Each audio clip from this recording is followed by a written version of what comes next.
Dieu d'éternité, Dieu en qui il n'y a aucune ombre de variation, te sommes reconnaissants ce matin pour ta fidélité et ton grand amour.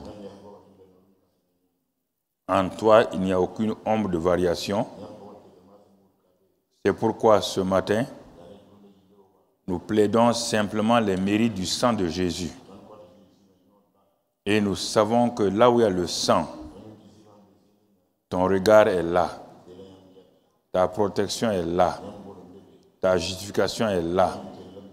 Que toute la gloire soit à toi durant tout le déroulement de la suite de ce culte-là et que ta faveur divine couvre l'assemblée, mais couvre aussi tous ceux qui sont à la télévision comme sur l'Internet. Merci Père, c'est au nom de Jésus que nous avons prié et tu nous as exaucés. Amen. Asseyez-vous dans sa sainte présence. Nous bénissons le Seigneur ce matin, c'est bon. Nous rendons grâce à son nom, parce que son nom est merveilleux, son nom est grand. Et nous sommes là pour continuer, pour aller de l'avant, afin que nous puissions être affermis, édifiés par la parole de Dieu. Tout ce qui est enseigné dans cette année doit vous amener à mettre cela en pratique, sinon il n'y a rien d'autre qui puisse se faire. Vous savez, les paroles et les promesses de l'Ancien Testament qui ont été données à Abraham qui était sous la grâce avant que la loi ne vienne, quand vous les transportez dans le Nouveau Testament, vous et moi, nous qui sommes sous la grâce, on va commencer à expérimenter ce que les gens de l'autre côté ont expérimenté. Parce que l'œuvre a été achevée en Christ et par Christ. Et à partir de ce moment-là, comme l'œuvre a été achevée, alors mon frère, ma soeur, toi, ce n'est plus une promesse pour toi, mais un fait. Et un fait, on prend possession du fait. Et c'est pourquoi nous bénissons le Seigneur ce matin. Nous le rendons grâce pour le thème de l'année, qui est un thème très important. Et c'est pourquoi nous mélangeons l'enseignement et des ateliers pratiques. Aujourd'hui, nous voulons faire un pas de plus après avoir vu la vie de Joseph le mercredi. Comment un homme qui a la faveur divine et sous la bénédiction de Dieu a pu traverser des situations difficiles sans pasteur, sans église, sans le Saint-Esprit en lui, mais Dieu avec lui, pour arriver là où il devait arriver.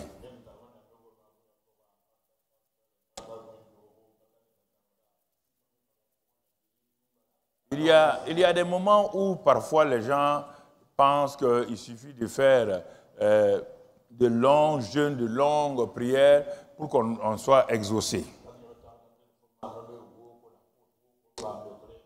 Quand nous comprenons le régime de la grâce, tout va entrer dans un ordre, dans une quiétude, dans un repos. Nous avons parlé beaucoup de grâce, nous tous, depuis notre conversion. Nous, on est sauvés par la grâce. Nous n'avons pas appris à découvrir, à approfondir cela. Ce terme grâce est devenu simplement un terme religieux dans nos bouches. Et c'est au fur et à mesure qu'on va, et quand on prend du temps pour regarder toute la Bible là, c'est le régime de la grâce que Dieu a amené, mais qu'il a interrompu pendant un temps pour que les gens voient la différence entre la loi et la grâce.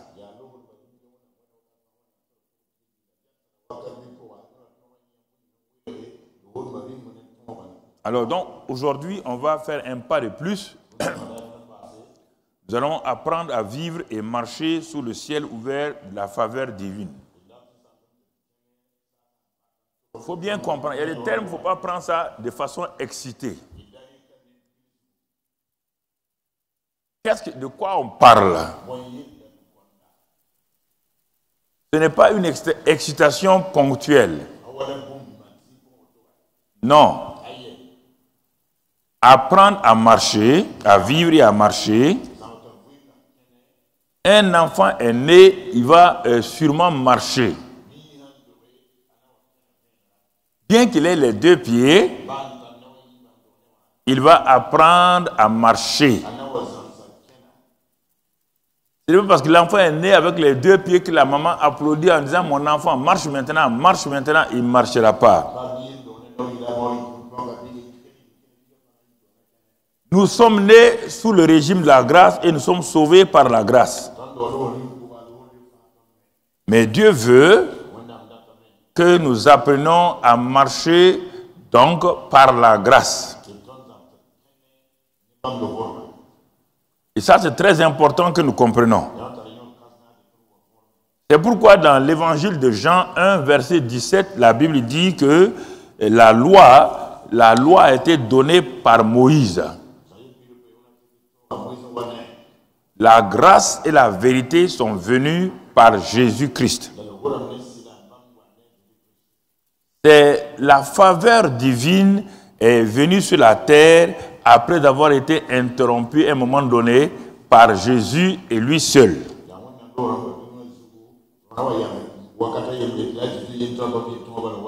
Alors, quand il est venu avec le régime de la grâce, on a vu l'apparition de ce qu'on appelle le royaume des cieux. Donc, sur la terre, le royaume des cieux était venu. Comme avec Adam, avant que vraiment Dieu ne quitte la terre et parte après avoir donné, que Adam lui ait donné d'eau. Le premier Adam, le ciel était ouvert sur lui permanemment. C'est pourquoi il n'a pas besoin de prier, de crier à Dieu, de jeûner et tout, parce que le ciel et la terre étaient en connexion permanente. Mais quand Adam a donné d'eau, le ciel a été fermé. C'est pourquoi tous les grands prophètes disent, prions pour que Dieu ouvre le ciel. Mais quand la grâce est venue par le second Adam, le dernier Adam, Jésus-Christ, dès que la grâce est revenue sur la terre, Jean 1, 51 nous dit quelque chose.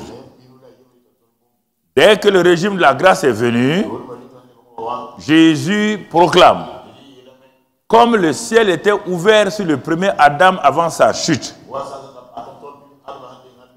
c'était une chose normale. Ce n'était pas exceptionnel. De même, moi, le dernier Adam, donc moi aussi, je suis venu avec la grâce et à cause de cela, le ciel est ouvert donc désormais. Ce n'est pas une chose spécifique ou une chose exceptionnelle. Avec le premier Adam, le ciel était ouvert, c'est pourquoi Dieu venait régulièrement, chaque jour, chaque soir, parler et visiter Adam. Il y a des choses, si vous pouvez comprendre vraiment, ça va vous faciliter. Écoute bien ce message ce matin, ça va te délivrer totalement. Adam n'a pas fait un effort pour que le ciel s'ouvre. Adam n'a pas fait un effort pour que Dieu vienne le visiter. Non. Le ciel était ouvert. Dieu descendait, montait, Il n'y avait rien d'extraordinaire pour Adam. Il a été créé à l'image de Dieu. Donc c'est normal qu'il parle avec celui qui l'a créé. Il n'y avait aucun complexe, aucune culpabilité. C'est le péché qui a amené la culpabilité. C'est la rébellion qui a amené la culpabilité. Et il a été privé de la gloire de Dieu. Il a été privé donc de la visitation divine. Alors, bien-aimés frères et sœurs, quand Jésus est venu, il est venu pour nous recontacter avec le ciel. Il faut écouter le message tranquillement. C'est un message très important pour toi ce matin. Il n'est pas venu te sauver pour te laisser à toi-même, pour faire des jeûnes, des cris, des quoi, pour non.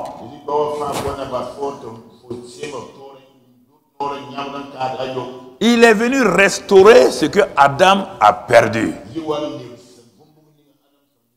Il a amené le règne de Dieu que Adam manifestait avant donc sa chute. Et c'est pourquoi, frères et sœurs, dans ce passage-là, il dit à Nathanaël,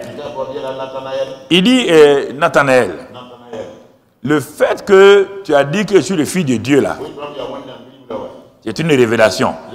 Mais je vais te dire une chose, vous verrez désormais, ça veut dire à partir de maintenant, que moi, l'Adam, le dernier Adam est venu, et que j'ai commencé à faire l'œuvre de mon Père, vous verrez désormais le ciel ouvert et les anges de Dieu monter et descendre sur le Fils de l'homme. Ce n'est pas quelque chose d'exceptionnel. Ce n'est pas quelque chose, mon frère, de ponctuel. Cela devient normal. Il dit, vous me regardez, non? Tant que je suis appelé fils de Dieu. Adam était fils de Dieu. Maintenant, quand il a perdu sa nature, il est devenu comme fils de Satan. C'est pourquoi le ciel s'est fermé. Il dit, quand tu verras le ciel fermé sur moi là, ce sera une exception. Et ça sera quand? Quand il va devenir péché. Le ciel s'est fermé. En plein jour. Il crie, mon Dieu, mon Dieu. Il ne dit plus papa. La relation entre papa et fils est brisée parce qu'il est devenu péché, ce que le Père est. Et le ciel a été fermé momentanément. Quand il est ressuscité, il s'arrête. Il enseigne ses disciples. Puis à un moment donné, il dit, j'ai fini, je vais repartir. Maintenant, tous ceux qui seront fils de Dieu, quand je vais partir là, il y a quelqu'un d'autre qui va venir. Il est comme moi, il va venir. Quand il va venir là, sur vous, la génération des fils de Dieu là, le ciel sera permanemment ouvert comme ça a été permanemment ouvert sur moi pendant tout mon temps. Et effectivement, quand ils sont allés à la chambre haute et quand ils ont crié à Dieu, brusquement le ciel s'ouvre. Une fois pour toutes maintenant, pour l'humanité. Et ce ciel-là, il ne se fermera pas. Quand il se fermera, c'est que Jésus est venu prendre l'épouse, il est parti et le ciel se ferme. Donc, à cause de ça, le Saint-Esprit étant sur la terre, le ciel ne peut pas se fermer. Tu n'as aucun pouvoir d'ouvrir le ciel, il est déjà ouvert. C'est le Saint-Esprit qui a ouvert le ciel, il est descendu. Il n'y a personne derrière lui, ni les anges, ni personne qui a fermé le ciel. Donc, il ne faut pas aller t'asseoir pour dire que toi, tu vas aller prier que le ciel s'ouvre. Il va s'ouvrir comment? Quel pouvoir tu as? Tu dois vivre. Tu dois marcher sous le ciel ouvert de la grâce divine. C'est ce que Dieu te demande et ce sera un repos pour toi. Ne t'agite pas, ne crie pas, ne pleure pas. Sous la loi, les gens étaient obligés d'aller prier, jeûner pour que le ciel s'ouvre sur eux de temps en temps. Mais quand ça s'ouvrait, c'était pour quelque chose de spécial, ça se ferme. Mais le ciel est ouvert permanemment sur toi et moi, sur vous tous. C'est pas une. Il n'y a rien d'exceptionnel dans ça. Il n'y a rien. Dieu est venu habiter en nous. Comment Dieu veut venir habiter en nous et le ciel est fermé derrière lui? Je ne comprends pas cette mentalité. Il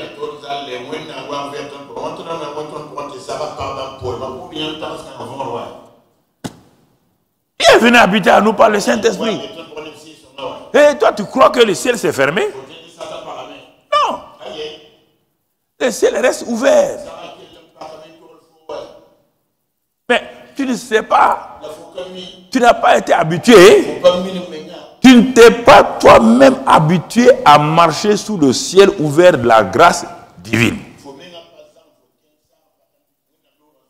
Chaque fois que la grâce de Dieu se manifeste, tu crois que c'est une exception. Tu te vantes, tu dis, moi, Dieu, le ciel, c'est... Non, c'est quelque chose qui est normal. Ta vie doit se vivre normalement sous le ciel ouvert de la grâce divine. La grâce n'est pas finie, donc le ciel n'est pas fermé.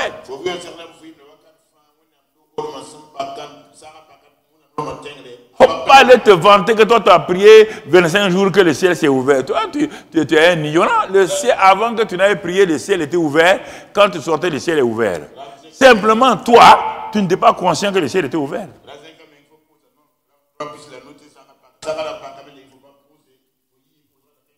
Tu n'étais pas conscient que le ciel était ouvert.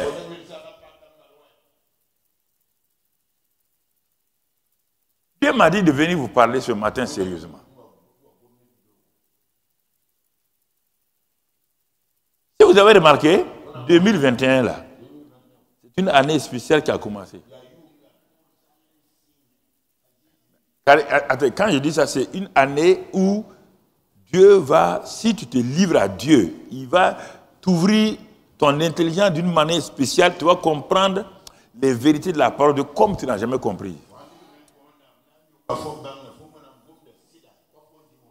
Regarde le peu d'enseignements que tu as déjà reçu depuis janvier. Regarde déjà.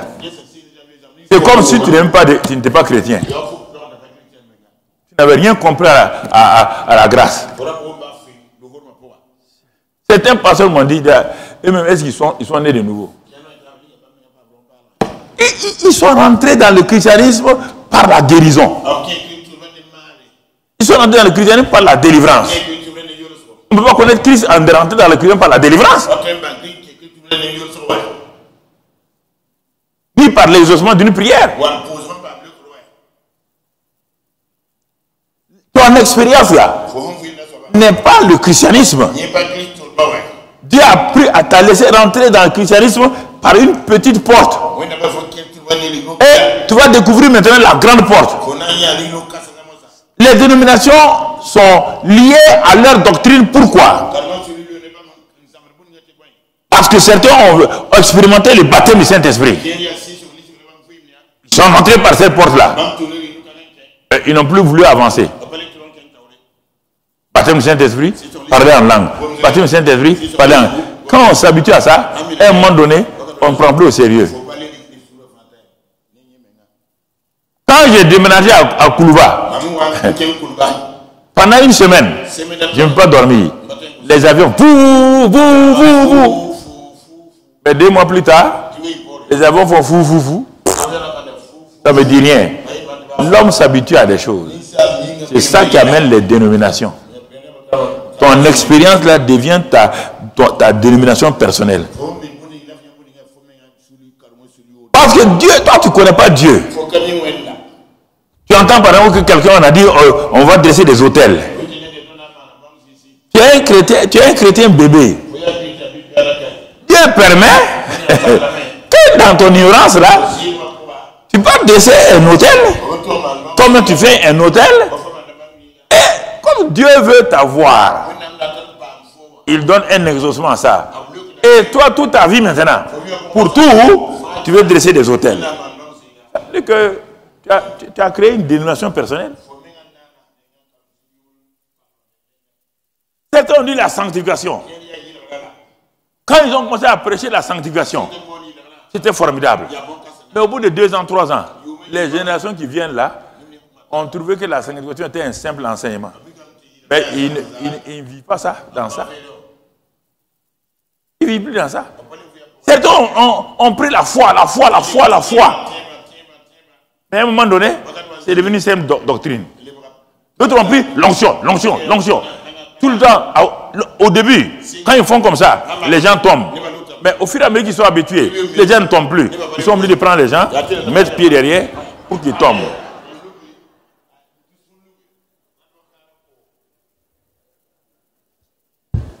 Mais oui, la chose à laquelle tu t'habitues, ça devient une tradition. Ça devient une dénomination personnelle. Chacun de vous a sa dénomination. Il faut sortir de ça. Dis-toi à toi, mais quelle est ma dénomination? Tu le sais. La dénomination de certains, c'est le Saint-Esprit. Ils ont été touchés par le Saint-Esprit. Quand tu parles d'autre chose, ils ne comprennent pas. Saint-Esprit.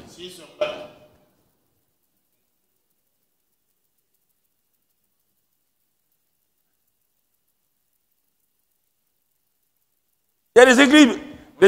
C'est ça. Personne ne baptisait les grandes personnes. On baptisait les bébés. Les baptistes ont découvert, comme les premiers là, ils n'étaient pas baptistes. Ils ont découvert qu'on doit baptiser les grandes personnes.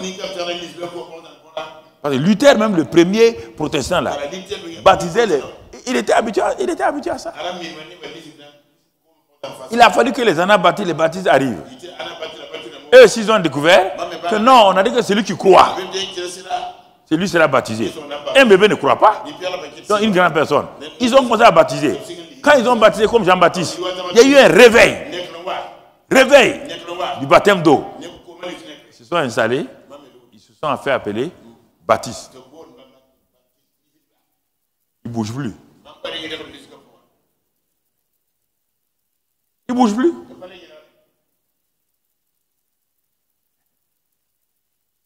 C'est à quoi tu t'habitues. Ça devient un monument. Ce n'est plus un mouvement. Les mouvements deviennent des monuments. Tu ne veux pas te laisser aller. J'ai refusé de m'implanter dans une doctrine pendant quelque temps. La révélation d'aujourd'hui est une brique que Dieu me donne de poser. Et la révélation de demain, si je la refuse, ma maison restera inachevée. C'est normal. Tu ne peux pas aller au concours des infirmiers avec l'enseignement de CP1. Jamais. Il faut que tu ajoutes la brique du CP2, du CM2, du BPC. Et tu peux aller affronter maintenant les matières à l'époque du concours des infirmiers. C'est ça. C'est terrible. C'est terrible. Combien d'anciens combattants chez nous? Comme ils devaient devenir des gardes, bon, quand ils ont quitté l'armée, ils devaient devenir des gardes républicains. Et il est parti donc, il est parti en classe et pour le concours, l'examen pour passer garde républicain là. Donc, il y a les examinateurs sont rentrés. Il y a un qui a dit, bon, on va commencer par la dictée. Le gars, il connaît le mot dictée. Dictée. Bon, quand le gars a fini, c'est pas ce qui s'est passé. Il y a un deuxième qui est venu là. Bon, on dit, bon, c'est l'orthographe. Il a dit, voilà, les combines commencent comme ça. Ça se combine. On commence à dicter, lui, il vient du orthographe. Ouais, c'est comme ça, il s'est facile, il est sorti. Vous connaissez les anciens combattants là? Ni mon nambaraï. Pour dicter, ici, c'est orthographe.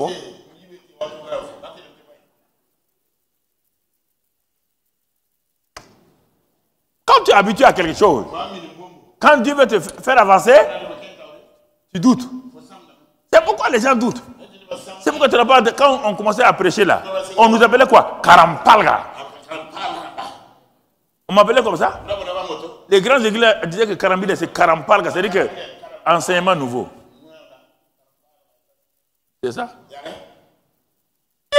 Ils se sont implantés. Et parmi nous aussi, il y a plein de gens comme ça qui se sont implantés sur la doctrine des mouchoirs. Toute leur vie là, c'est mouchoir. Mouchoir robe longue. Centré jusqu'au cou ici. Avec des manches qui vont comme ça. Ma soeur est à quoi?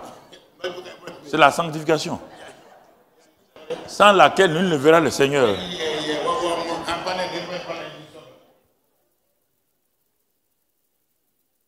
Quand j'ai dit ça, pasteur a rétrogradé. J'ai entendu même des anciens ici. Pasteur a rétrogradé. Il dit aux femmes, elles ne plus porter mouchoir. Les femmes portaient mouchoir. Tu vas demander à leur mari, quand ils enlèvent le mouchoir là, il n'y a que des poux. Comment ça? Eh chérie, il y a des poux, hein, mon ami.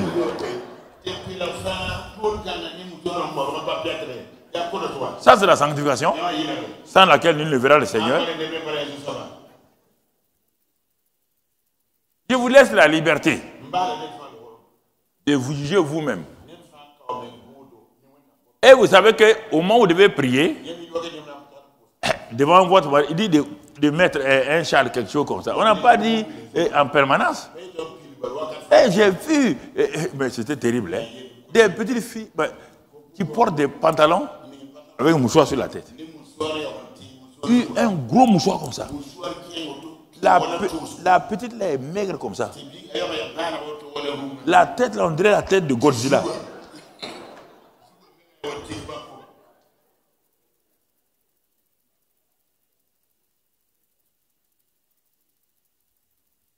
Il y a des gens qui ne peuvent pas changer.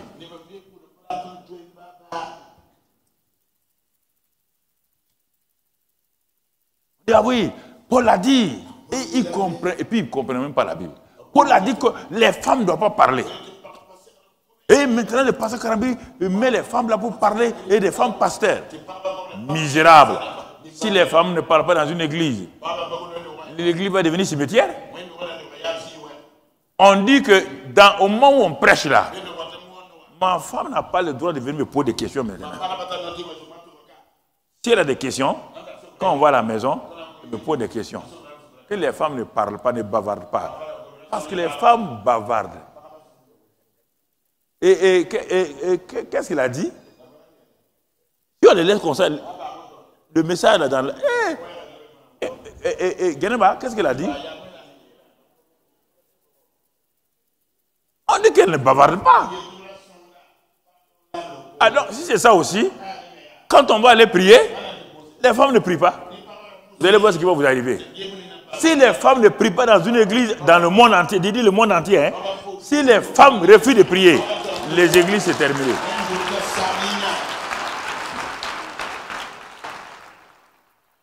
Il ne faut pas vous fixer. Il y a des gens même ici. Certains l'ont confessé, heureusement ils l'ont confessé.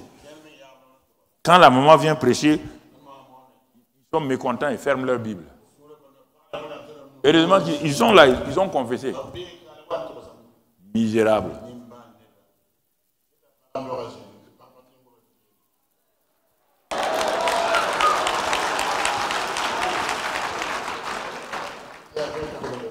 Jésus a envoyé, c'est toi que Jésus a envoyé pour aller dire aux disciples qu'il est ressuscité. Hein? Le plus grand message là, ce n'est pas le message de la résurrection. Jésus a appelé un homme. Est-ce qu'il y avait un seul homme qui était là? Il y a des choses, il ne faut pas vous fixer. Non, j'ai dit ça, il y a des anciens ici qui sont devenus des monuments, il faut qu'on les casse un peu. Voilà. Pour faire de nouveaux monuments.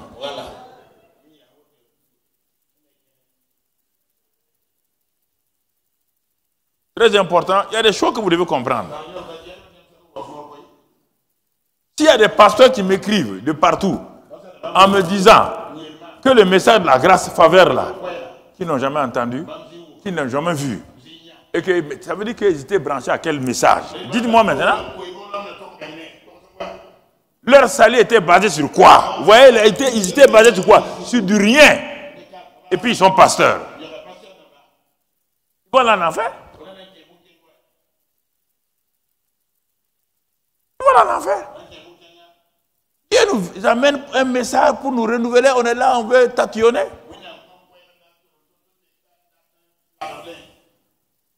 Le message de la grâce, c'est le message du ciel ouvert. Le ciel ouvert. C'est le message de la visitation divine permanente. Puisque le Saint-Esprit est venu habiter en nous. Nous avons en nous un intercesseur qu'on appelle le Saint-Esprit. Parce que la Bible dit, dans Romains 8, 26 et 27, que nous ne savons même pas ce qu'il faut demander. Mais c'est le Saint-Esprit qui est en nous là. Il connaît la pensée du Père. Il sait ce dont nous avons besoin. Il intercède par des soupirs inexprimables. Premier intercesseur, le Saint-Esprit avec nous en nous. Deuxième intercesseur, Jésus au ciel. À la droite du Père, il intercède pour nous. Les deux intercesseurs sont en permanence liés. Si le ciel est fermé, comment ta prière va monter? Si le ciel est fermé, comment ta prière va monter?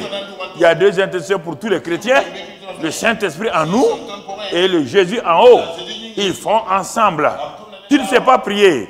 Toi, tu es en train de gémir. Le Saint-Esprit sait pourquoi tu gémis. Tu ne peux pas avoir des phrases correctes. Tu n'as pas de phrases correctes. Mais lui, il sait quel est ton besoin. Il parle, il connaît la pensée du Père. Et quand il soupire, Jésus dit au Père, tu as entendu? Le Saint-Esprit a envoyé la prière. Et tu es exaucé. C'est ça le régime de la grâce. Le régime de la faveur divine.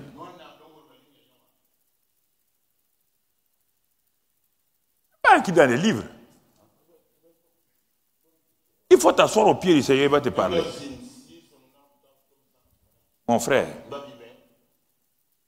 Vivre et marcher sous le ciel ouvert de la grâce divine, c'est un style de vie. Ce n'est pas la mode.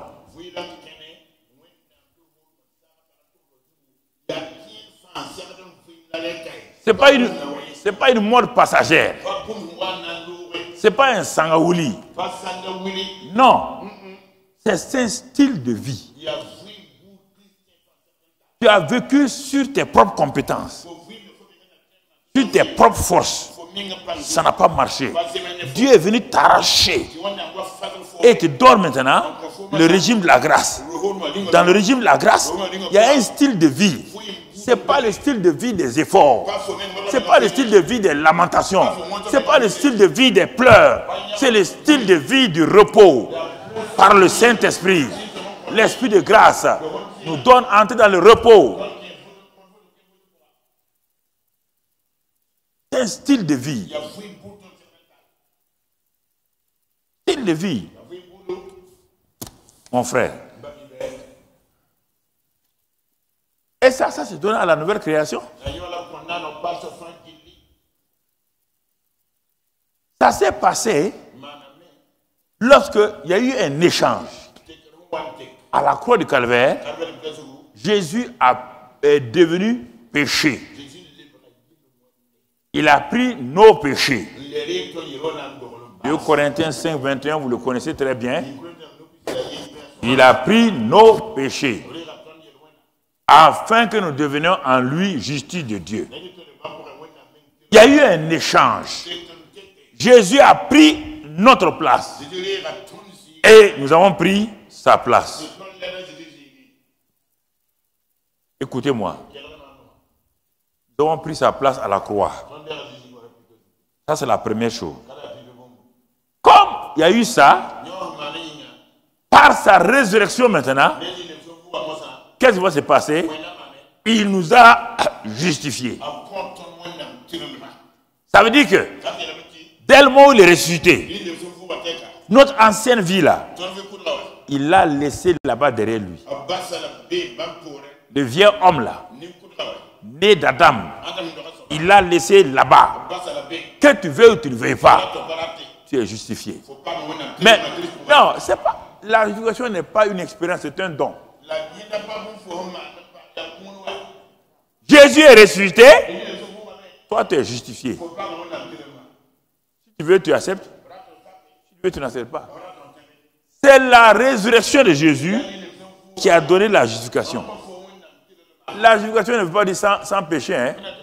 Non, c'est un don que Dieu donne à un homme qui, par tous ses moyens, par tous ses efforts, a voulu se blanchir, a voulu se laver, par ses pleurs, par ses œuvres, par ses gémissements, comme la religion demande, n'a pas pu.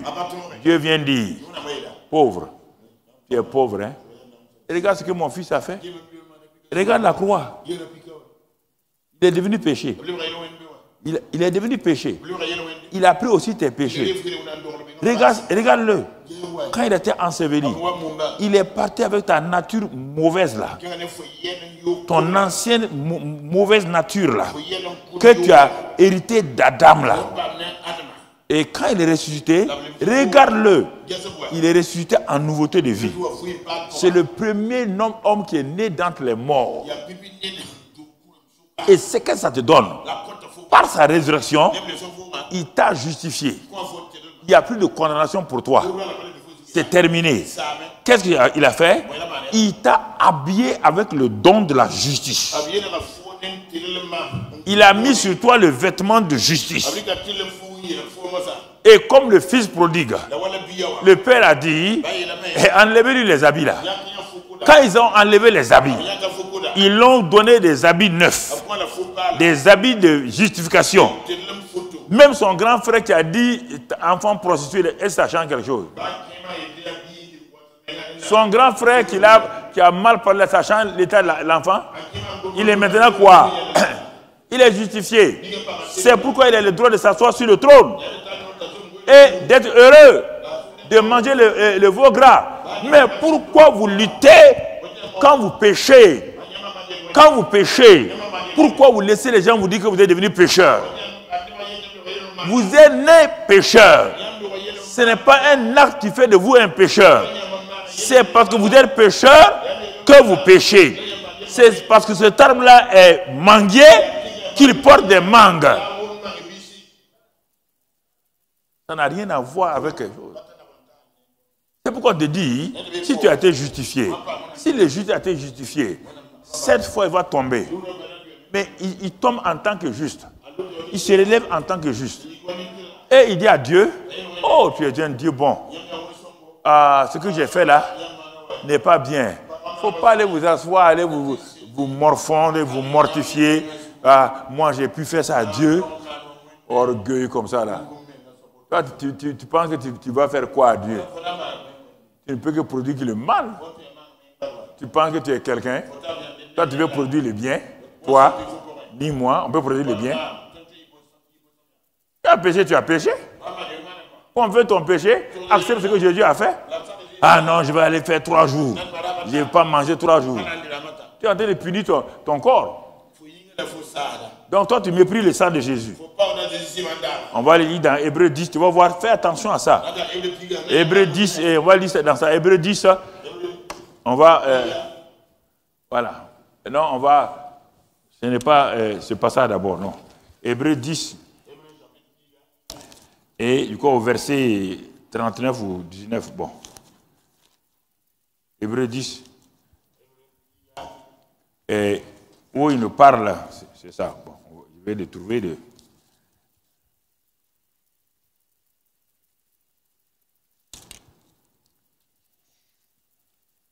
Hébreux 10, c'est ça, 29. Et verset 28 d'abord, 28. Celui qui a violé la loi de Moïse meurt sans miséricorde. Sur la déposition de 2 ou 3 témoins. Vous qui voulez obéir à la loi, là, vous entendez? C'est lui qui a violé un seul commandement. Il meurt sans miséricorde. Maintenant, continuons. Il va nous dire quelque chose ici d'important. Il dit, de quel pire châtiment pensez-vous que sera jugé digne celui qui aura foulé aux pieds le Fils de Dieu? C'est-à-dire l'œuvre de la croix. Quand on dit Fils de Dieu ici, c'est l'œuvre achevée de Christ à la croix. Si tu as foulé, si tu ne crois pas à l'œuvre achevée, ensuite, si tu as tenu profane le sang de l'alliance, le sang par lequel tu as été racheté,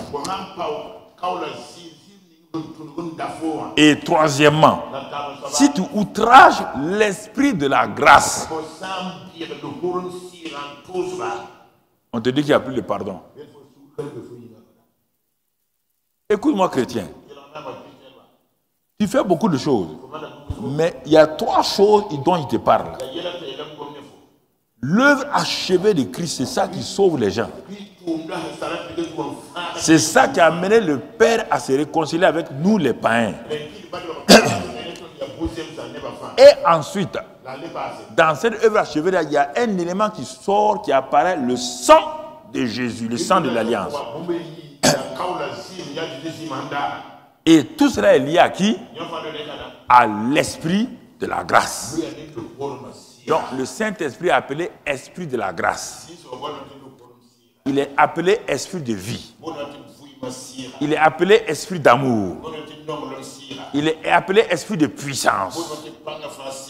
Il dit, si tu méprises ces 3-là, si tu outrages, Dieu t'a donné la grâce, mais toi tu veux faire des choses pour mériter, tu as outragé l'esprit de la grâce.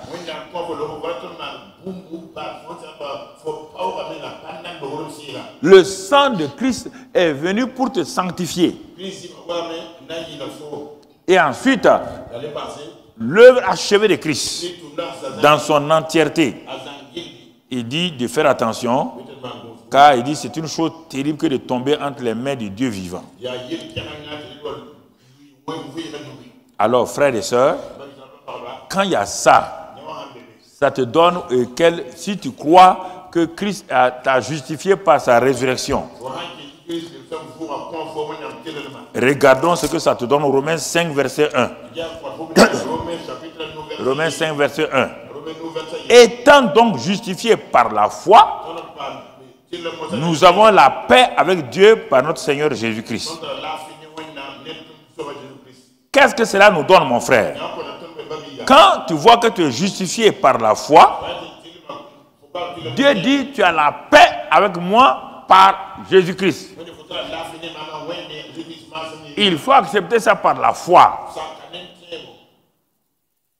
Tu as la paix avec Dieu. Parce que tu as accepté la justification comme un don. C'est pourquoi on a vu la semaine, le mercredi ou le dimanche passé, qu'on ne peut pas rayer dans cette vie-là que par l'abondance de la grâce.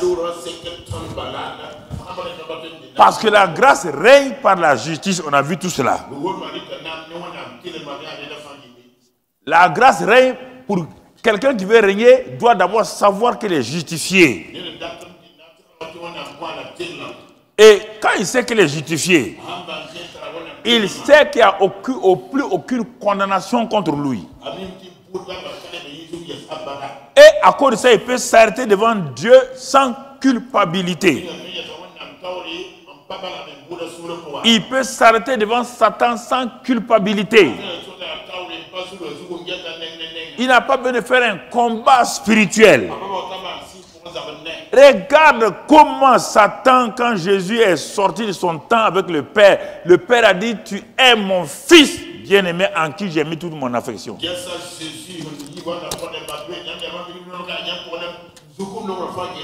Sur la base de cette proclamation du Père,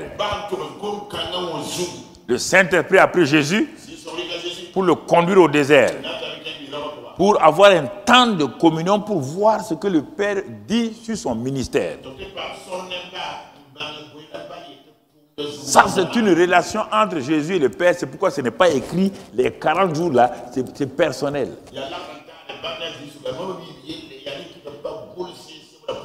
Maintenant, quand Jésus est sorti là-bas, Satan vient en personne pour mettre en doute son identité, donc de fils de Dieu. Il vient te mettre, il vient te dire, toi tu n'es pas justifié. Regarde, si tu étais justifié, pourquoi tu as péché hier? Il va te faire croire que quand tu pêches là, tu as perdu la justification. C'est un don, on ne perd pas la justification. Tu ne l'as pas mérité, tu n'as pas mérité.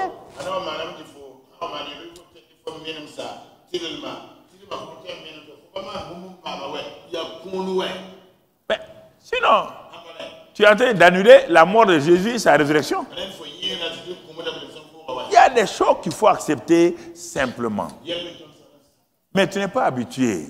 C'est pourquoi l'enfant, quand l'enfant essaie de marcher, il tombe, la maman rit et puis il le met sur ses pieds. Parfois, quand Dieu te voit, il sait que tu es un bébé, tu es un enfant, tu n'as pas grandi, et il te relève.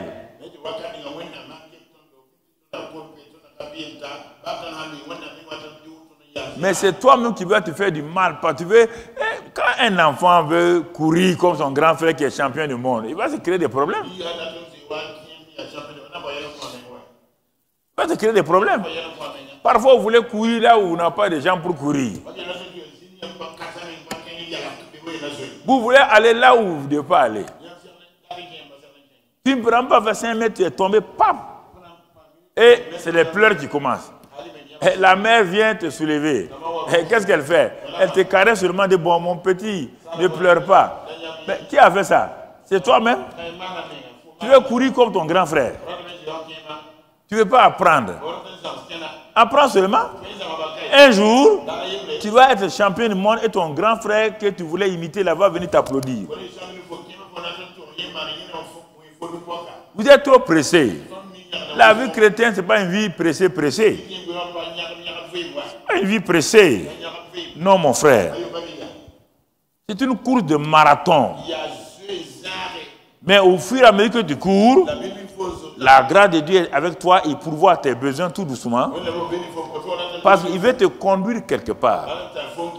Il veut que tu sois pour sa gloire. Mais vous ne pensez qu'à vous-même. Vous voulez que Dieu vous fasse tout de suite là, un milliardaire, que Dieu vous donne un bâtiment à 3 étages, que Dieu vous donne ça. Et puis avec ça maintenant, vous êtes assez. Dieu est bon, hein? La grâce de Dieu est là. Tu vas faire quoi avec ça? Toi, tu vas venir ici encore? Toi, là, tu vas venir ici encore?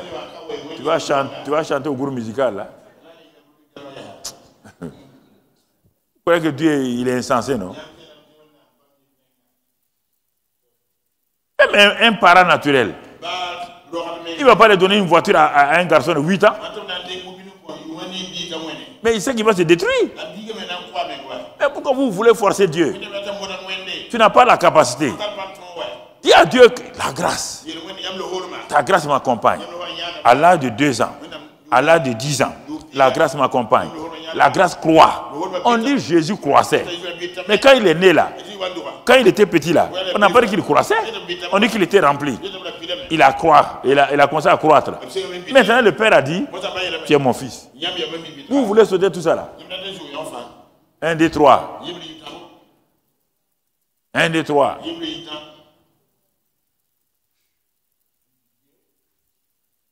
Qui crée des problèmes. Vous voulez aller où? La Mako est remplie de gens qui voulaient accélérer leur vie.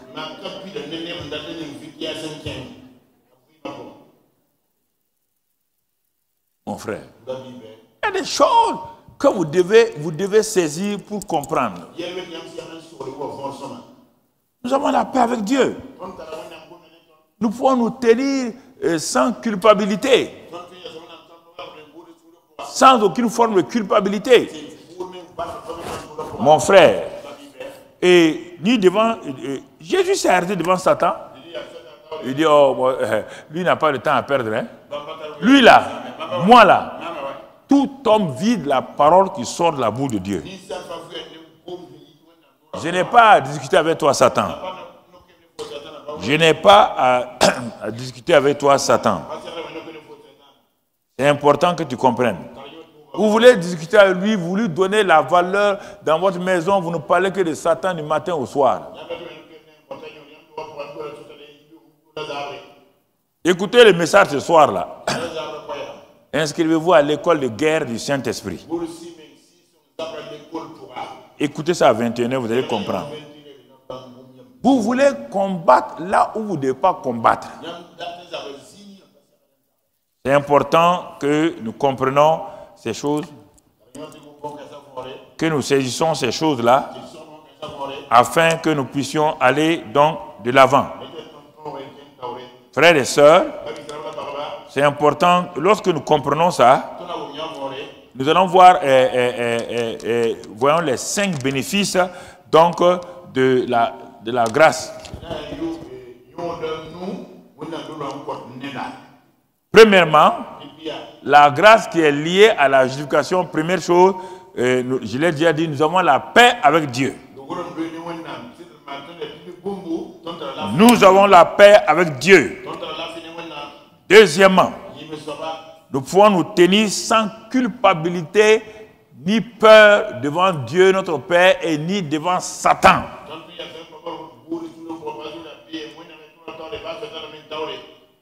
Luther, qui était un jeune prêtre et qui a découvert que le juste vivra par la foi. C'est simplement ça qu'il a découvert. Le juste vivra par la foi. Ça a bouleversé la vie de ce jeune-là. Ça a bouleversé sa vie.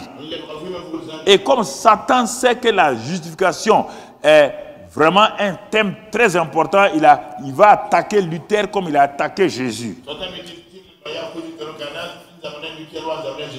Parce que quand j'ai compris la justification, j'étais à Harare au Zimbabwe.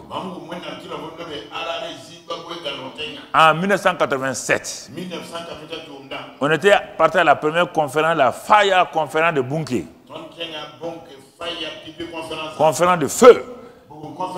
Et tous les grands hommes qui étaient dans le monde, presque il avait invité tous ces grands hommes de Dieu là. Et nous étions des jeunes qui commençaient nos ministères. Mais Dieu a fait grâce, il nous a invités. Il nous a invités. On est parti ici avec quelques personnes, le pasteur Michel Ouedraogo et moi, on était peut-être 2 ou 3. On a quitté le Burkina. Il a payé notre voyage. Et on est arrivé à Harare. C'est là que je vous ai dit que quand nous sommes arrivés là-bas, et on nous logeait dans un hôtel appartenant à un chrétien, Dieu m'a fait deux grâces particulières. Disons 3 que j'ai découvert. J'étais dans l'évangélisation, 87 c'est ça. Donc on venait de commencer le petit hangar ici. On était en train de quitter Koulouba pour venir là. Première chose, c'est le monde surnaturel de Dieu. Dans cette chambre d'hôtel, je me suis levé le matin et je criais à Dieu, je priais. Oh Seigneur, tu m'as amené parmi ces grands hommes de Dieu là. Nous on est trop petits, mais ces grands hommes de Dieu. Mais quand tu voyais, c'était comme lui-même il était évangéliste, il a amené d'abord tous les évangélistes qui étaient là, et puis les intercesseurs. Bon, il a amené quelques enseignants, mais c'est son ministère, il est évangéliste. Donc, quand on a commencé à voir les Maurice Serolo, tous ces grands évangélistes de l'époque, qui avaient commencé dans les années 50 déjà, et qui étaient au sommet de leur ministère.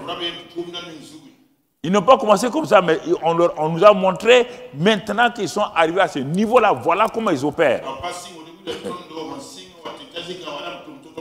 Quand j'ai vu un gars comme Maurice Serolo, les gens viennent à chaise roulante comme ça là. les paralytiques dans chaise roulante. Quand ils arrivent, il fait comme ça, les gens se lèvent. Fait comme ça, les gens se lèvent. Fait comme ça. Il nous a amené pour nous enseigner. Pour qu'on comprenne que ce n'est pas au début du ministère qu'on a ça. Il nous a donné son témoin Bunke. Lui-même, il a invité un évangéliste pour venir prêcher pour lui quand il était au Botswana. Donc, il était là-bas. Quand il a invité le monsieur, lui, il était assis, il était un jeune. Il était content. Ce papa-là faisait des miracles, des guérisons, tout. Et puis, le samedi soir, ce papa dit à Bunkeo, Dieu m'a dit, c'est toi demain qui dois prêcher, terminer la campagne. Au revoir. Bunkeo dit quoi? Lui. Il dit non, ça c'est pas, papa, c'est pas bon. Il dit quoi? Moi, le papa a pris sa voiture, il est parti. Il faut obéir à Dieu. Il est parti. Le lendemain matin, les gens, et le soir là, les gens sont venus nombreux. Bunke est arrivé sur la scène. Il va bientôt, le papa va venir, il va introduire. Bunke ne sait pas ce qu'il va faire. Il attend. Les gens disent, mais où est l'évangéliste? Il n'ose pas dire aux gens qu'il est parti. Bon, à la fin, il a pris son courage à deux mains. Il dit, Dieu, fais-moi la grâce. C'est ça que je veux vous introduire ce matin-là. Écoutez-moi, frère. C'est quand il n'y a plus rien. Rien. Prie cette prière-là. Seigneur, fais-moi une grâce. Écoutez, il y a des prières simples que vous ne savez pas. Fais-moi une grâce simplement. Ici, là, sans ta faveur, là, il n'y a rien. Et il s'est avancé à la chair. Les gens riaient, quoi. Le jeune l'avait fait quoi? Il a dit à Dieu, fais-moi une faveur. Quand il a commencé à prêcher, au bout de 10 minutes, l'onction est venue sur lui. Quand il a commencé à parler, les miracles se passaient. Les gens dit, ah bon? Dieu dit, mais c'est ça? Tu vas demander une faveur, non? Est-ce que tu mérites ça? Écoutez-moi, devant vos impossibilités, la prière la plus simple, ce n'est pas d'aller jeûner prier. C'est de vous asseoir, lever vos mains. Seigneur, je ne peux rien faire. J'ai besoin de ta faveur divine. J'ai besoin de ça. J'ai besoin de ta faveur divine. Rien d'autre. Quand les Américains sont venus ici en quelle année? C'est toi, non? C'est toi qui m'as traduit, non? C'est Luc. Ouais, voilà. Mais ils sont venus, ils ont fait les Claudio Frédon, tout ça là. Ils ont fait des miracles. Ils ont fait la campagne. Mais ils ont dit le samedi matin, à l'église AD de Gungé, que Dieu leur a dit, là où ils vont, que c'est un national qui doit prêcher pour le dernier soir. On était nombreux, avec les grands pasteurs AD et tout ça là, on était tous là. Et puis l'un de leurs prophètes l'a dit, j'étais assis, il dit, c'est vous. C'est soit vous qui prêchez à la campagne. C'est vrai que j'évangélisais déjà, mais je n'ai pas fait une... On était parti là où Bunke faisait son truc là. Donc on s'est assis. Tous les gens de la famille étaient là. Tout le monde était là. Je suis venu m'enfermer rapidement ici, au secrétariat là. Il dit à Dieu, ah, ça là, il ne faut pas mettre les choses sur moi. Hein. J'ai besoin de ta grâce, de ta faveur divine. J'ai crié à Dieu toute la journée. Dieu m'a dit, prends le message de Exode. Il dit, que j'ai dit à Moïse, je suis descendu. J'ai entendu les cris. J'ai vu. Je suis descendu. Et je vais délivrer. Il dit, mais ça c'est pas un message d'évangélisation. Dieu dit, va avec ça. Je suis parti. Mon frère, quand je me suis levé pour prêcher, et je tremblais un peu, mais je savais, j'ai demandé la grâce. À un moment donné, J'ai lancé l'appel. Les gens sont venus très nombreux se convertir. J'ai dit, bon, groupe musical a chanté. J'avais maintenant, ma foi était ferme. Ils ont chanté, je me suis levé. Les grands hommes de Dieu étaient les Américains, Claude Frezon, tout ça là. Je n'ai pas prié pour les malades. Patrick Chevalier, s'il est là, j'ai dit maintenant, tous ceux qui sont venus avec des personnes avec des goitres, c'était des musulmans, les Adja et les quoi qui étaient là.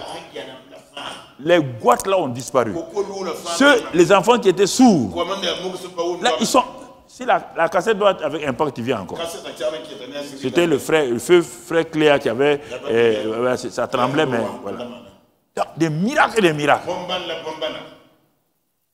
Là-bas, la grâce. Écoutez-moi. Un homme d'affaires était presque en faillite. Il avait dirigé son entreprise. Et il est parti voir son pasteur. Des pasteurs. Tu prêches la grâce là-haut. Moi et ma femme là.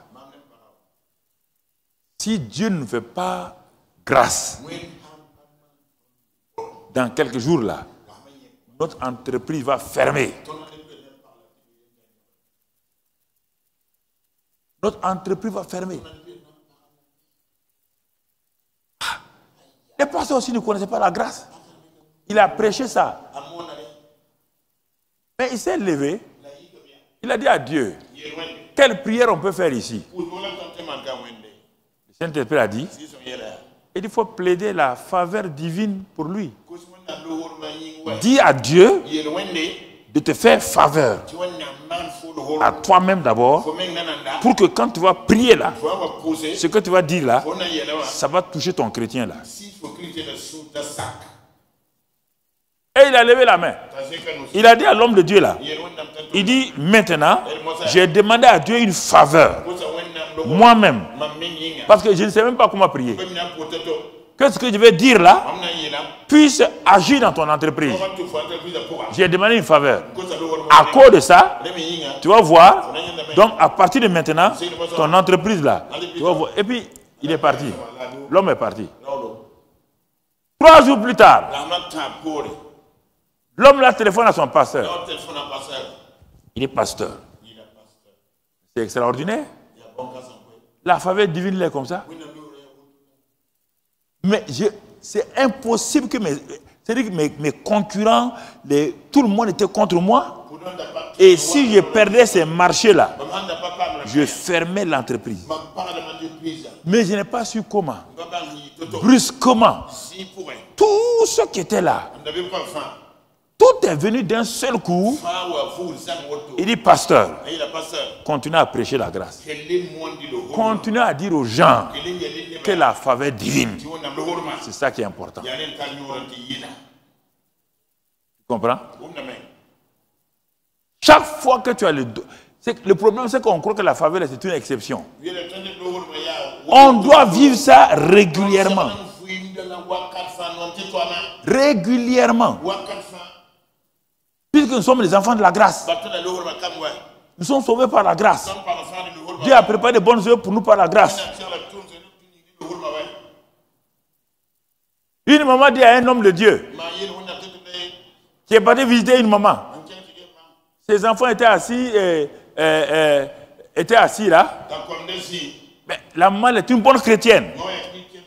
Mais la maman ne sait plus quoi faire. Ses enfants étaient venus des rebelles. L'homme de Dieu qui est parti visiter cette maman-là, il dit, hey, maman, tu es une femme consacrée. Mais Dieu vient de me dire de demander tout ce que tu vas me demander, tu vas le demander là, il va accomplir. La maman là s'est assise comme Salomon. Elle dit, si je demande l'argent, je suis déjà vieille. Même si je donne à ces enfants-là, ils vont tout gaspiller. Si je demande la longue vie, qu'est-ce que je vais faire encore?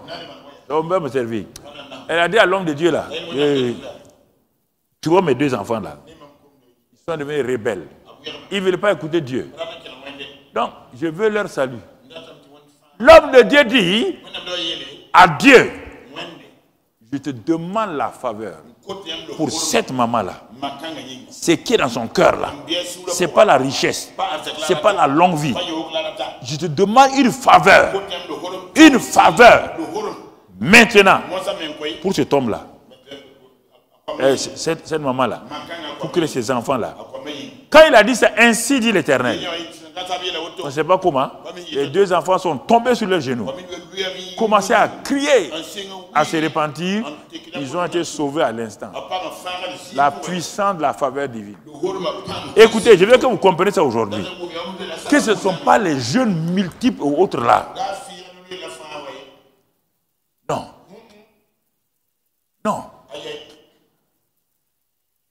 N'importe quelle situation. Demandez la faveur. La faveur. Seigneur, tu vois, les patrons là sont contre moi. Ça, c'est au service. Ils sont en train de monter un coup contre moi. Je suis trop petit. Je ne peux rien faire. Seigneur, regarde mon incapacité, mon impuissance devant cette situation professionnelle. Je ne sais pas comment... Seigneur, je demande ta faveur. Ta faveur. Oh, pour ce travail-là. Ta faveur. Tu vas voir ce qui va se passer. Ce que je te dis aujourd'hui, je peux te donner plusieurs... Mais je ne sais pas à ce moment-là, je ne connaissais pas le mot faveur. Hein. Mais mes prières les plus courtes ont été les plus exaucées rapidement parce que je savais que je ne pouvais rien faire par moi-même. Rien par moi-même. Rien par moi-même. Mon frère, ma soeur, la faveur divine nous entoure. Elle est autour de nous en permanence.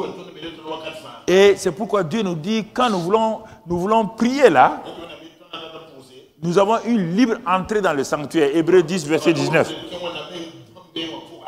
Au moins du sang de Jésus. On a vu les trois choses. L'esprit de grâce, le sang de l'alliance et le Fils de Dieu. Dès le moment où ces trois-là sont d'accord, mon frère, il dit, quand tu veux prier, sache une chose, tu as un libre accès dans la présence du Père qu'on appelle le sanctuaire. Le sang de Christ est toujours là. Le sang de Christ est là. Et le Père voit le sang de Christ. On dit qu'au ciel, quand Jean a vu le trône, il a vu au pied du trône un agneau immolé.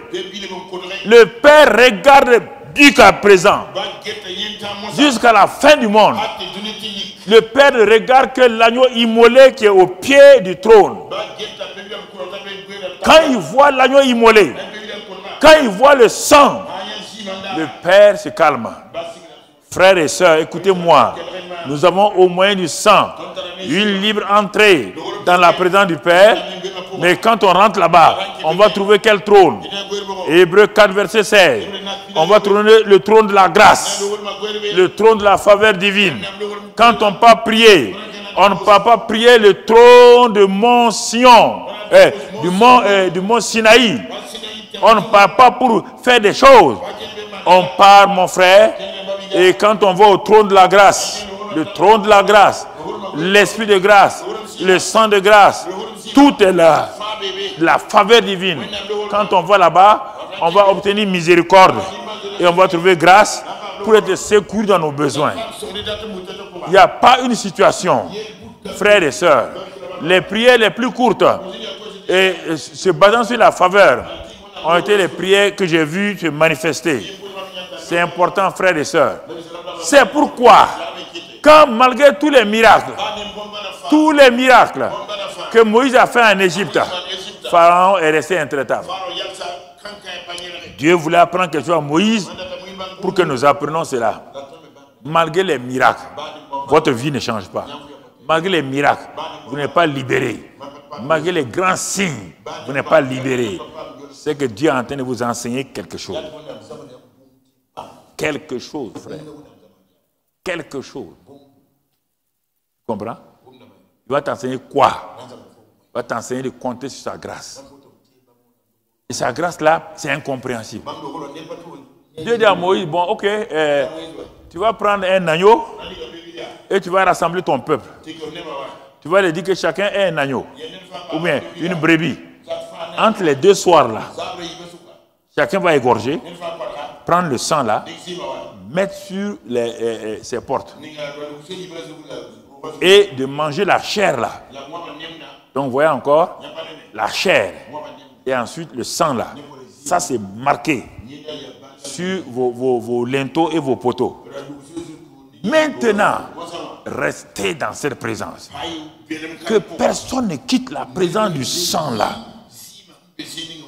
Dis à tes enfants, à vos enfants, que personne ne sorte la nuit là. Là où vous avez mis le sang là, restez là-bas.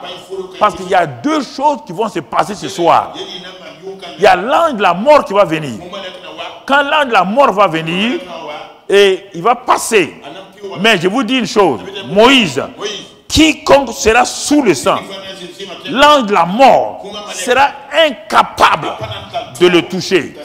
Même les chiens qui ne sont pas entrés dans les tentes là, qui sont dehors, rien ne va se passer. Et quand il va passer, moi-même, je passerai et je verrai le sang. Je vais voir le sang. Quand je vois le sang de l'alliance, l'esprit de grâce, l'esprit de vie va se manifester. Peuple de Dieu, écoutez-moi, ce n'est pas ce que je vous dis ce matin-là. L'esprit de grâce va se manifester puissamment. Et vous allez comprendre ce qui va se passer. Quand Moïse a fait cela, il a été étonné. Il a été étonné. Ah! Mais la nuit, ils ont entendu les Égyptiens crier. La maison de Pharaon criait. Et le même ange de la mort vient dans le camp d'Israël.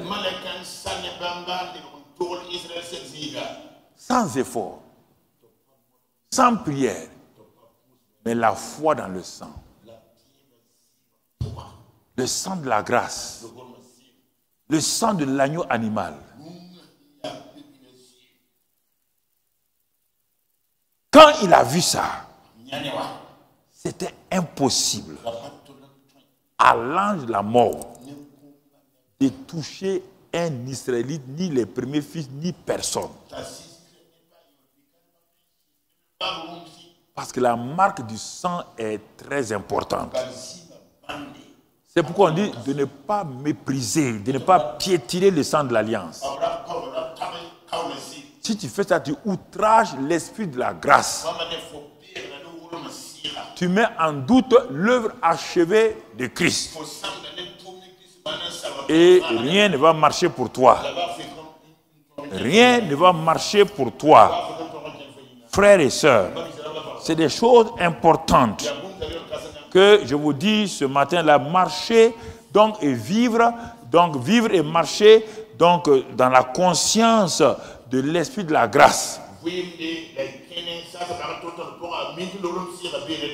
Nous avons la faveur de Dieu. Et la Bible dit dans le psaume 125, versets 1 et 2, il dit de même que les montagnes entourent Jérusalem.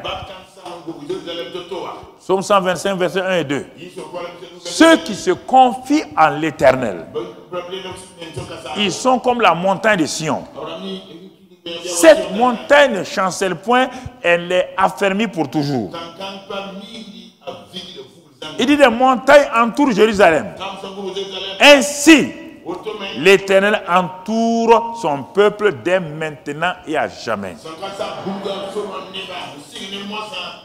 C'est la grâce là.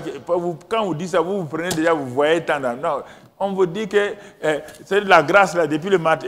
Vous n'avez pas dit Amen. Maintenant, parce que vous aimez certains versets, vous croyez que c'est des versets magiques.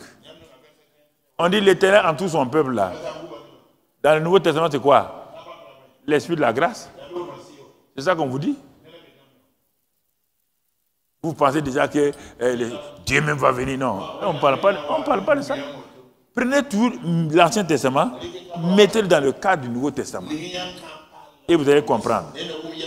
Vous n'êtes pas des gens de l'Ancien Testament. Ça ne vous concerne pas. Donc, mais il dit que ces choses-là ont été accomplies dans l'œuvre achevée de Christ. Donc, toutes les promesses de l'Ancien Testament sont pour vous des faits. Et On dit l'Éternel nous entoure. Depuis le matin, je mets mes poumons pour te dire qu'il est en toi. Là, tu n'as pas dit Amen. Comment Dieu peut être autour de toi? Réfléchis toi-même. Tu me dis Amen là. Comment Dieu peut être, il est où? Il vient autour de toi comme ça. Hein? Dans ta tête, c'est ça. Ça, c'est l'Ancien Testament. Mais Dieu est en toi maintenant. On ne peut pas vous séparer. On ne peut pas vous séparer. Si tu veux, tu crois. Si tu veux, tu ne crois pas. Ça te regarde. Il est là. Il est là. C'est sur la base de ça qu'on crie à Dieu. C'est sur la base de ça qu'on proclame. Mon frère, c'est sur la base de ça. Et que tu vois la grâce de Dieu se manifester puissamment en ta faveur. En ta faveur. Et quand il y a ça, les bénédictions là, parce que grâce et bénédiction sont toujours liées. Là où il y a la grâce, les bénédictions commencent à se manifester. C'est parce que la grâce est venue que la Bible te dit que Dieu nous a bénis de toute bénédiction. En qui? En qui? En Jésus. Pourquoi? Jésus amène la grâce. Là où il y a la grâce, les bénédictions sont là. Tu es sous la grâce. Les bénédictions sont pour toi.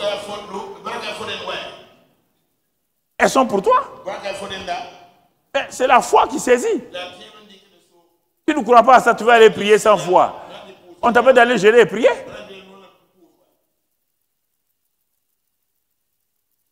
On ne t'a pas dit ça? Chaque fois qu'une situation est difficile, le prophète Ésaïe a dit, il dit, moi je suis l'homme de la parole. Je suis l'homme de la parole. Quand je dis une chose, elle s'accomplit. Roi Ézéchias, prépare-toi, c'est fini pour toi. Ézéchias dit, il n'y a pas de problème. Tu es le prophète, tu as la parole. Attends-moi, prophète. Tu ne me connais pas. Tu as lu mon histoire dans 1 Roi 18. 1 Roi 18. J'ai eu tellement confiance en Dieu. C'est moi qui ai eu confiance en Dieu. J'ai dit à Dieu qu'il est fidèle. Ce Dieu n'a pas changé. Prophète, ce que tu as dit là, il n'y a pas de problème. Il faut aller. Il s'est tourné vers Dieu. Il a dit, la parole a été donnée. Ça, c'est la prophétie. Mais moi, je te connais comme le Dieu de grâce. Je te connais comme le Dieu de grâce. Fais-moi la faveur. J'ai confiance en toi. Fais-moi la faveur. Tu m'entoures, non? Fais-moi la faveur. Dieu a dit au prophète, ta parole n'est pas fausse. Mais il a imploré la grâce. La grâce est supérieure. La grâce vient. Elle n'annule pas la parole. Mais elle permet que je suspende une décision. La grâce permet de suspendre une décision. Tu dois mourir. La grâce dit, je vais t'ajouter 15 ans. La grâce dit, tu veux divorcer. La grâce dit, j'arrête ton divorce.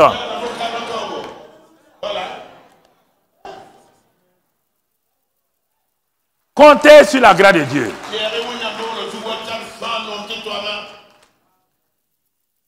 Comptez sur la grâce de Dieu. J'ai prêché à Bordeaux. En plein milieu du message. Au palais de congrès. Je prêchais. En plein milieu du message. Je vois 2 personnes en entrée. L'homme s'est assis du côté droit. Ils sont rentrés par la même porte. Hein. Mais l'homme s'est assis du côté droit. La femme s'est assise du côté gauche. Moi, je prêche, mais je les vois comme les gens, je prêche, je les vois entrer. À un moment donné, le Saint-Esprit me dit, parle. Il dit, vous êtes un couple, vous venez de rentrer. Vous venez du tribunal pour divorcer. Vous venez du tribunal pour divorcer. Mais Dieu me dit maintenant, ainsi dit l'Éternel, vous venez me voir à la fin du culte là. J'annule votre divorce au nom de Christ Jésus. Il venait de rentrer. Quand le culte est venu, le monsieur a couru appeler sa femme. On m'a donné une petite salle au palais de congrès là. J'ai dit, c'est vous, non? Il dit, pasteur, on vient du tribunal On est arrivé à l'acte pour divorce. Il dit, asseyez-vous ici, quel divorce ça? Satan vous a trompé. C'est Satan qui trompe un chrétien pour divorcer. Si vous laissez divorcer, vous allez souffrir comme vous n'avez jamais souffert. C'est Satan. Il va te montrer que ça, c'est bien. Ça, c'est bien. Cet homme-là est bien. Cette femme-là est bien. Divorce seulement. Il y en a quelques-uns dans nos églises là, qui ont divorcé des anciens, mais aujourd'hui, il les a suspendus. Mais ils souffrent actuellement. Il dit, la femme, il faut attendre. Il n'a qu'à souffrir. Il va comprendre. Ça ne me dit pas Dieu. Il n'a pas voulu divorcer, pourquoi? Il y a quoi? Il n'y a pas de pardon, non? Il n'y a pas de réconciliation? Il y a quoi? Allez, tenez-vous la main. Mettez-vous à genoux. Je brise le divorce. Allez-y. Ils sont allés au tribunal le lendemain. Ils ont dit non, eux ils divorcent plus. La grâce. La faveur, écoutez-moi. Un papa est dans le coma. Il ne faut pas pleurer, crier. Il faut dire, Dieu, ce papa-là, il nous aide. Et s'il s'en va, comment on va faire? Les enfants sont petits. La femme s'agenouille. Oh Père, c'est ta faveur seulement que je veux. Rien d'autre. Il ne mérite pas. S'il doit mourir, il doit mourir. Tu as raison. Mais, oh papa, faveur divine. Faveur divine. Faveur divine. C'est comme ça qu'on fait. Oh, vous priez. Faveur. Faveur. Ton entreprise est en train de chuter. Faveur. Les enfants sont rebelles. Faveur. Quelle est ta situation? Ton mari est devenu rétrograde. Faveur. Mais tu es avec un homme. Sa vie est rétrograde. Mais tu oublies que quand vous allez tous les deux mourir, vous n'allez plus être mari et femme. Ton mari va aller en enfer. Demande la faveur divine.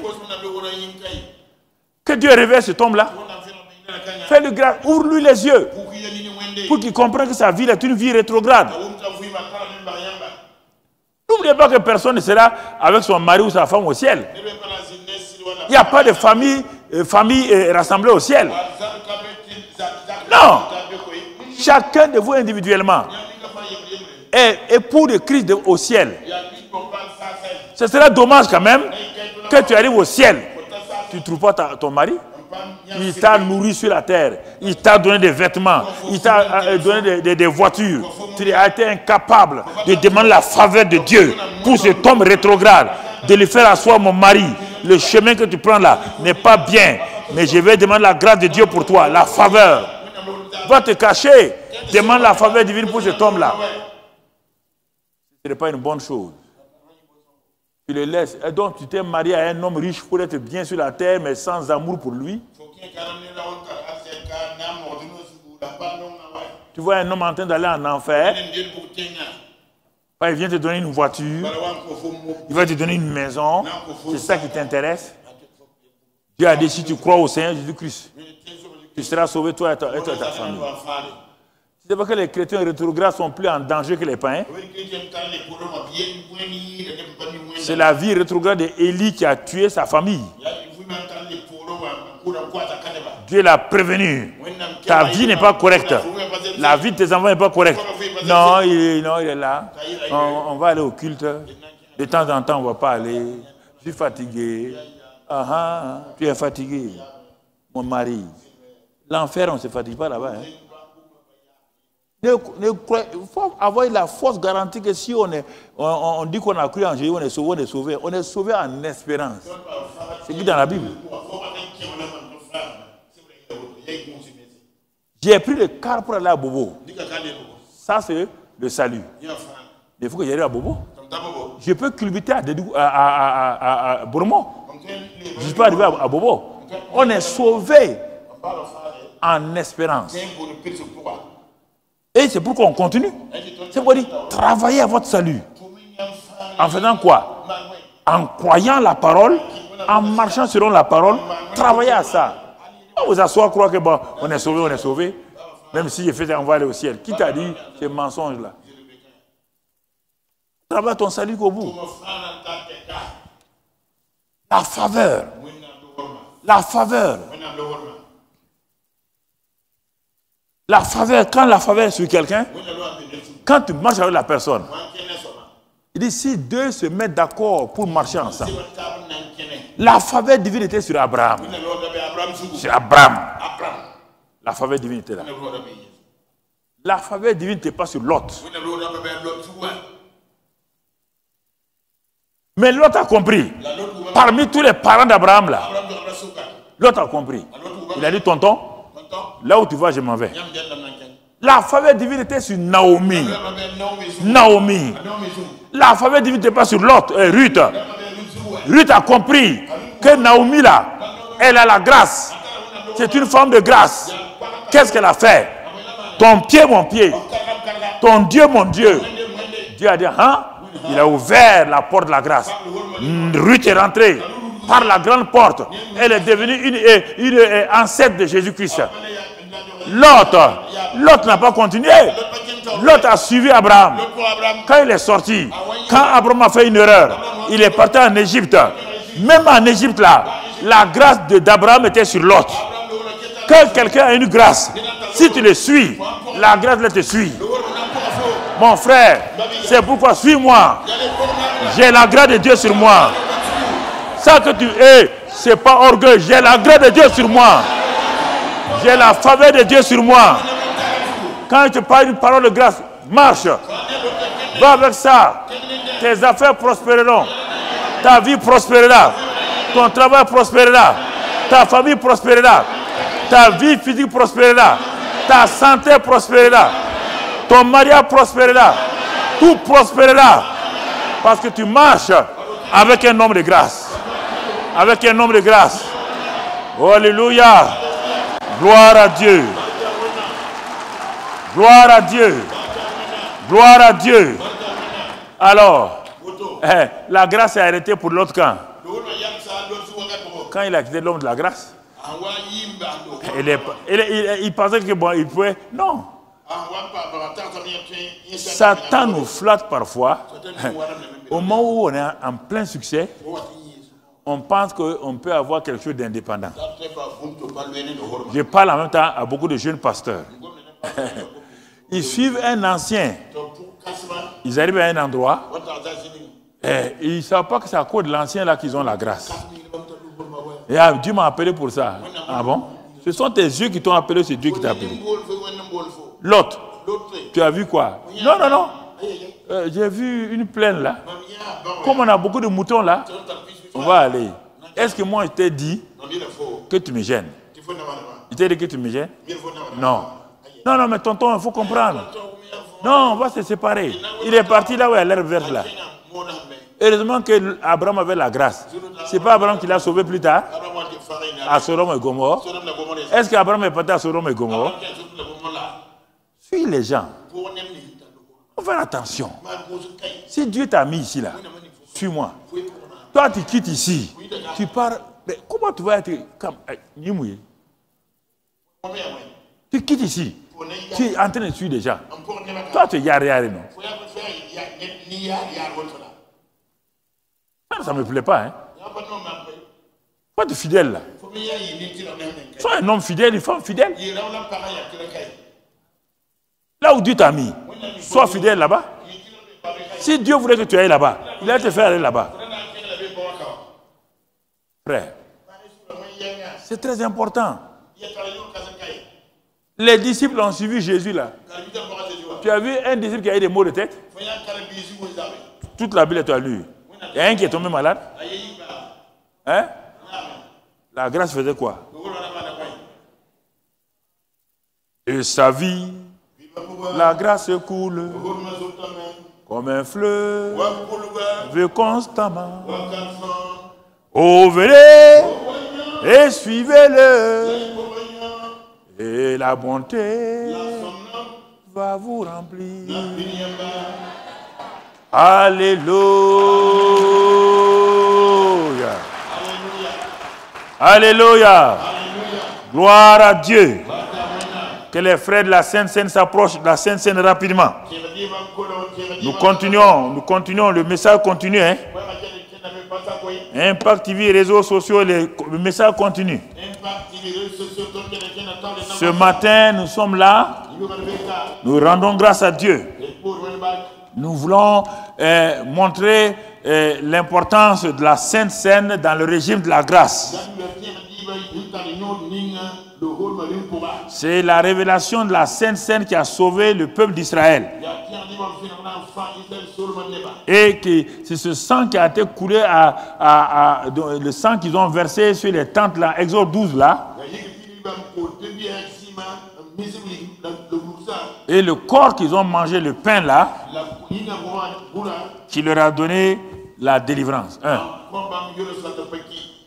Qui a permis à l'esprit de vie de les vivifier. 2. Troisièmement, qui a fait que leurs vêtements ne sont pas usés, leurs corps ne sont pas usés. C'est ça qui leur a donné la victoire pendant toute leur traversée. Jésus a dit, par mon corps brisé, mon sang, j'ai vaincu, j'ai détruit les œuvres des ténèbres. Et par mon sang, je vous ai donné la victoire.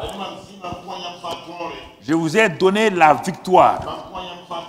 À cause de ça, donc chaque fois que vous mangerez de ce pain, le corps qui a été brisé pour vous, rappelez-vous que ce n'est pas un pain simple. Rappelez-vous que c'est le pain de la victoire. Que vos péchés ont été pris sur mon corps. Que vos maladies ont été placées sur ce corps-là. Que vos malédictions ont été placées sur ce corps-là.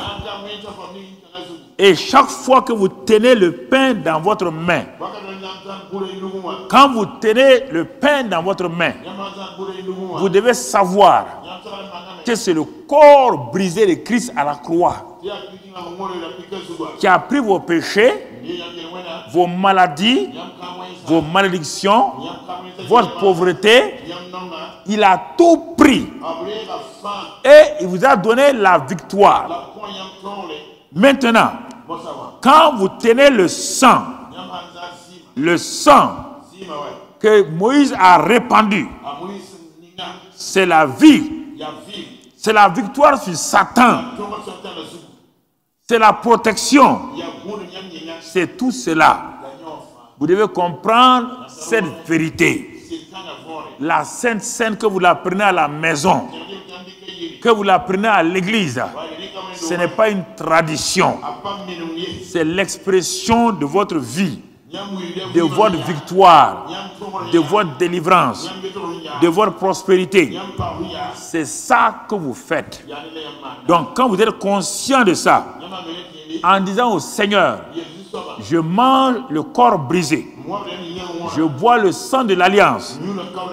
Vous avez proclamé que de cette semaine-là, toute cette semaine-là, jusqu'à la semaine prochaine, vous allez manger.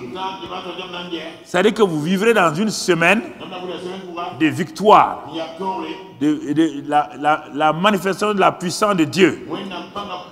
Vous devez vous rappeler de ça. Ne mangez pas et puis ne partez pas en oubliant ce que vous venez de faire. Vous pouvez le prendre chaque jour si vous le voulez, si vous dressez la table. Mes frères et sœurs, prenez cela avec foi. Ce matin-là, comme Moïse a aspergé le sang sur tout le peuple et il a scellé, ce matin-là, à cause de ça, il dit qu'à cause de cela, Dieu a guéri toutes leurs maladies. Dieu a tout guéri. Il leur a donné le pain, la manne. Il leur a donné la caille. Il leur a donné, leurs vêtements ne sont pas usés. Il leur a donné la victoire sur Pharaon et son armée. Regardez à cause de Exode 12 là.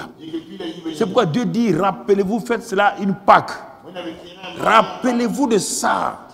Chaque fois que vous faites ça, Vous proclamez votre victoire. Vous proclamez la vie abondante. Vous proclamez la bonne santé. Mais si vous le faites indignement, si vous ne reconnaissez pas que c'est le corps, vous créez des maladies en vous. Vous pouvez créer même la mort. C'est pourquoi chaque fois, ne mangez pas cela de façon vulgaire. Vous avez entre vos mains la victoire, la vie, la guérison, la bonne santé et la victoire, la vie dans votre main. C'est pourquoi, excellent Père, je te présente ce matin ce corps brisé de Christ et ce sang qui a été versé. Quand ils vont manger cela en étant conscients que c'est la table de la grâce, qui sont devant le trône de la grâce, leurs péchés, les maladies, les malédictions, d'où qu'elles viennent, leur pauvreté, comme tu l'as dit dans 2 Corinthiens 9, tout cela a été détruit, nettoyé. Et ta grâce apporte non seulement le pardon, le salut, apporte aussi la guérison et la bonne santé, apporte la bénédiction, apporte la prospérité. Et quand ils vont arroser cela par le sang de Jésus, ce matin, que ce sang-là, quiconque va prendre ce sang-là par la foi, comme Moïse l'a fait, il a aspergé le sang à Pâques et il est sorti d'Égypte avec assurance. Il a été libéré de l'emprise de Pharaon. Ce sang-là, quand ils vont le boire, quand ils vont l'asperger sur leur corps, ce matin, que des signes miraculeux. Père, je demande une faveur. Ce que je te demande dans ma chambre. Et quand je vais présenter cela ce matin, fais-moi la faveur. Pour ce peuple qui est devant moi, ici ou à la télé ou sur les réseaux, fais-moi la faveur.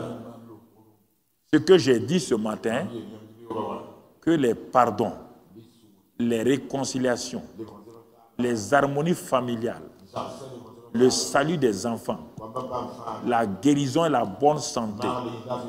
Seigneur, toutes les malédictions partent, les bénédictions en Christ et la prospérité, le succès dans leur vie. Père, que cela s'accomplisse. C'est la faveur que je t'ai demandé, car je suis ton serviteur. Fais-le pour eux.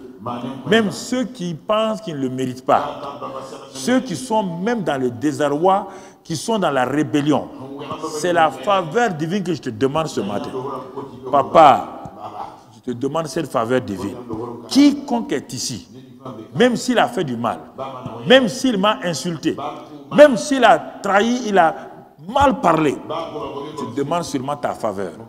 Ta faveur pour cette personne-là, et que maintenant, Père, je vais asperger le sang maintenant par le nom de Christ Jésus sur l'assemblée des saints. Partout où ils sont maintenant, j'asperge le sang à l'est, à l'ouest, au nord, au sud, sur eux tous. Et je brise le pouvoir de cette sale maladie Covid au nom de Christ Jésus. Je brise le pouvoir de tous ceux qui attaquent le Burkina Faso au nom de Christ Jésus. Père, je proclame sur le peuple de Dieu, sur la nation, je proclame, je te demande une faveur.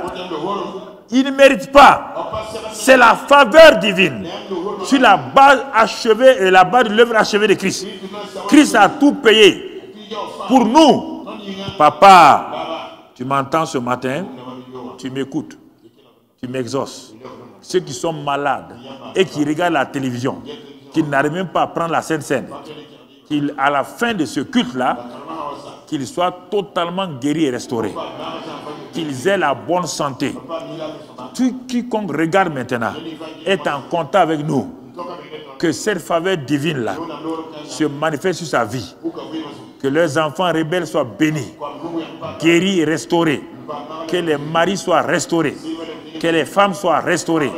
Que les familles soient réconciliées. Que les couples soient réconciliés. C'est la faveur que je te demande.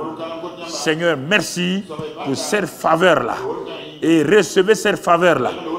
Dites avec moi, Seigneur, je reçois cette faveur que ton serviteur t'a demandé pour moi. Je ne mérite pas, mais par ta faveur divine, je reçois tout ce que l'œuvre d'achèvement de Christ a fait dans le corps et dans le sang. Je reçois tous ces bénéfices-là et ce matin, tout est accompli pour moi. Je le sais, Père. Merci pour ta grâce. Au nom de ton Fils Jésus. Amen. Amen. Quand vous allez tenir ça en main, mangez ça avec foi.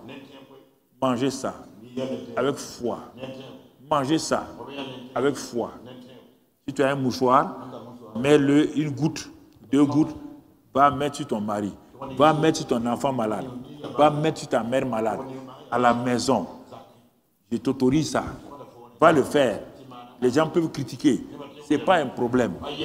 Fais cela ce matin. Et tu verras la grâce de Dieu. Tu verras la paix de Dieu. Mais s'ils sont loin, quand tu vas tenir le pain et la coupe, s'ils ne sont pas ici, s'ils sont dans une autre ville, proclame leur nom. Proclame le nom de ta femme, de ton mari, de tes enfants, de ta situation. Proclame ça et mange dans l'esprit de victoire, dans l'esprit de grâce, au nom de Jésus. Amen. Amen.